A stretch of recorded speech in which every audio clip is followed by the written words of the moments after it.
front of the house, and it was, my mother wanted to have dinner on the porch.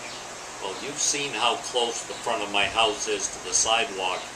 Even a 10-foot wide porch puts you almost on the sidewalk, and you know everybody that walks by. You felt like everybody was walking through your dining room. About a year later, we ripped that porch off, took this old wood shed that was more of a lean-to, screened it in and said, okay, that's going to be our porch. Till the day my mother died, she sat right there in that chair. She would have her meal, she would have her cigarette. She could see everybody go by, but she had that huge hemlock tree so they couldn't see her. She was a back porch person. A back porch person. So do you think there's a front porch person and there's actually different personalities? I think so. And the oddity is, my mother was one of the most gregarious people. 70 years after going to college, she stayed in touch with her college roommates. Fantastic. But yet, no, I want to be back out here, because when she wanted her alone time, she wanted to be a back porch person. Another gentleman you might want to contact is John Carlson. He lives in the house across the street. He's a photographer professionally, and a lot of his pictures are taken of what he sees walking by his porch. Oh, so yeah. And it's interesting because he's a front porch person, but there's enough shrubbery that you don't really notice him or see him. So he's almost like a stealth front porch person. But we quite often will take pictures of the annual parades going down Main Street. And I'm shooting this way, and he's shooting that way. And it's the same parade, but just from the opposite side of the street. And I'm like, life's sort of like that. You vision it, like right now, you're looking at the porch from where you're sitting, and it's totally different than from where I'm sitting. And it's like, that's an interesting way of looking at porches. Yeah, porch points of view. Yes. And I was talking yesterday about someone saying, it's a lookout post. Yes. Or it's a quiet space post, and it's a private post. Private, kind of hard to be private in Cambridge. Right. You probably grew up with everybody here, and if you're a newcomer, they just accept you, and you feel like you grew up here. Right. So my wife's always joking that, I have a large lawn, but it takes me about twice as long to mow, because I'll mow a strip, and when I get back, I run into somebody, so I shut the mower off and I talk. So you don't need a porch, you just need a sidewalk, and people walk in Cambridge. Yeah. So that makes a big difference. Newer houses and developments, you drive from house to house, you pull in your driveway. People love to walk by our house and see all of the flowers and decorating that Cindy has done. Well, you can't do that if you drive by. Yeah. And there will be people sitting out on their front porch, and people will walk by, and even though they're not going to talk to the people sitting on the front porch, they want to stare at your house and see what you've done with that corbel or that eave or something, and they'll just sort of ignore you, and you're like, but dude, you're staring at my house. but that's the reason that you put your porch at the side.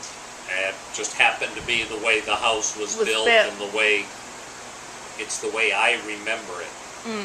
When I'm gone and somebody else has this house, they might put a porch that wraps around the front to this side, and presto, the house looks different. So do you think that there's still a future for the porch here? Do you think, because I wonder, is there porch culture? Because people in Salem were talking about, some people, they're taking porches off their houses, and I was talking to one guy who the upkeep of the porch is, a significant cost, and I think it's gonna go. Maybe. A lot of people in Cambridge like the old way of life.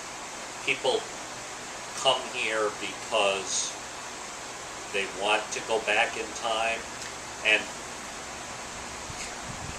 my daughters both live in Seattle. They had lived in Denver and San Diego.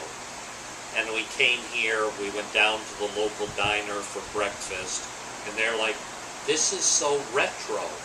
And I'm like, "No, this just never changed. This is the way it was when I was growing up in 1950s. Right. And that's the way Cambridge is. It's not like we went out to try to mimic some way of life. It's just, this is the way my father was, my grandfather was, my great-grandfather was, and having a porch and having a yard and walking places, it's just what you do. It's like I said, I'll just all of a sudden see somebody show up here at my back door. Now, would you have thought of walking all the way down my driveway just to look to see if I'm sitting on a back porch? Probably not. It's not so much. You You think twice about going around to somebody's back of their house without announcing. But I'd probably be going, "Hello, hello." yeah, but see, 50 or 100 people know I'm a back porch person. So if you want to find Ken, and I can't hear the doorbell there or there, even if I'm in one of the rooms inside. It's a big house, well insulated, so people just know, well, let's go out back and see if he's sitting there. So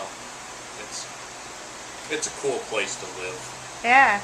If you've lived someplace else and realize that the sun doesn't rise in Ash Grove and set in Coila, that there are people who speak other languages, that have other cultures.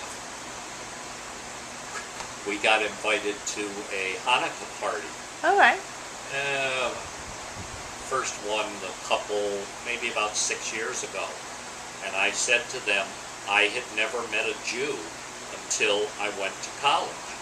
And they just stared at me as though I just blasphemed. And I'm like, I'm sorry, Cambridge is 97.6% white.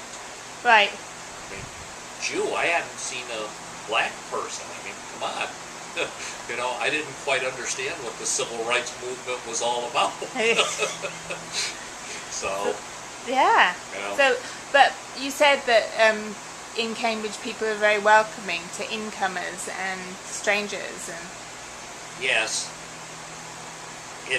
It's a very shifting group dynamic in my perspective. Yeah.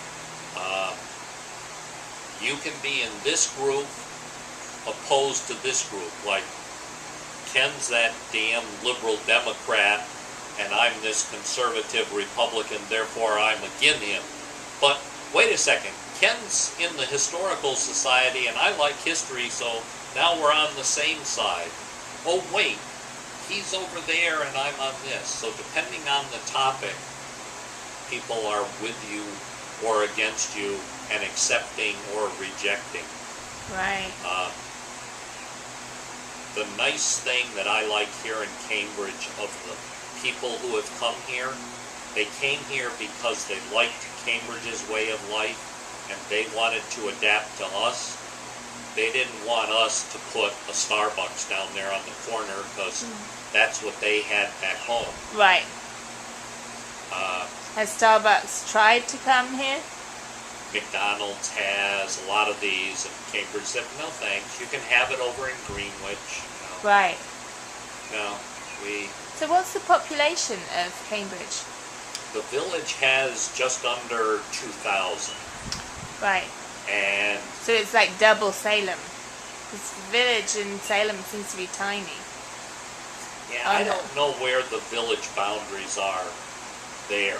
I do know, and I just finished sending a draft off to my publisher of a history book on Cambridge.